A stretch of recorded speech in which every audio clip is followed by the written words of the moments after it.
I received another question about immortality, and what this person would like to know is, does Jesus have a resurrected or a glorified body now, or does he just have a resurrected body? And is there a difference between the two? I believe that when Jesus was raised from the dead, he conquered death, not to ever die again. And what that means is that is a glorified body. And that body could take different forms. We can see sometimes people would recognize him, sometimes they would not recognize him. He could appear at different places and that kind of a thing. And he was not subject to death. The kind of body that Jesus possessed now is described by Paul as he doesn't even know what it is. That is the best way Paul could describe it. He says, what I will know, what I'll be, I don't know, but I know I'll be like him. And what Paul also talks about is that we will be immortal, undying.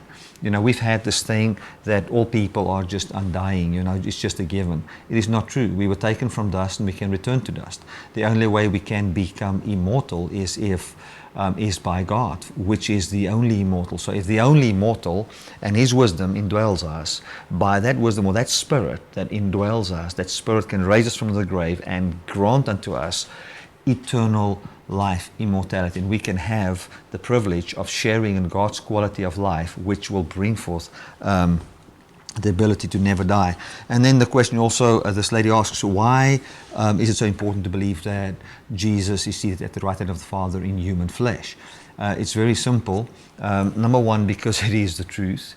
And number two, the significance about that is the inclusion we can see for ourselves. And as that wisdom indwells us, that wisdom renews our mind, it renews our thinking, it renews everything. And by that wisdom, or if you want to even call it by that spirit of union with God, that truth brings forth what is called the first fruit in us.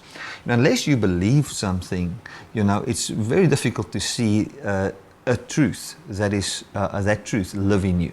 Unless you believe something, how can that thing live in you? If you don't believe, if I, in South Africa, for instance, don't believe that apartheid is over, how will the new South Africa have a wonderful effect in my life?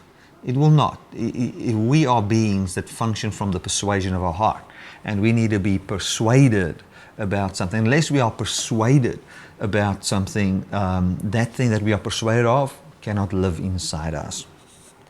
So we see here that Jesus came and brought forth something, took a man, put him in the right hand of the Father as the only truth about man, and when that truth is believed, we've got the power of that truth having access through the persuasion of our heart into our lives to bring forth what we behold. That's why it's important to believe that. And that is what the Apostle Paul preached as well. Thank you so much. God bless.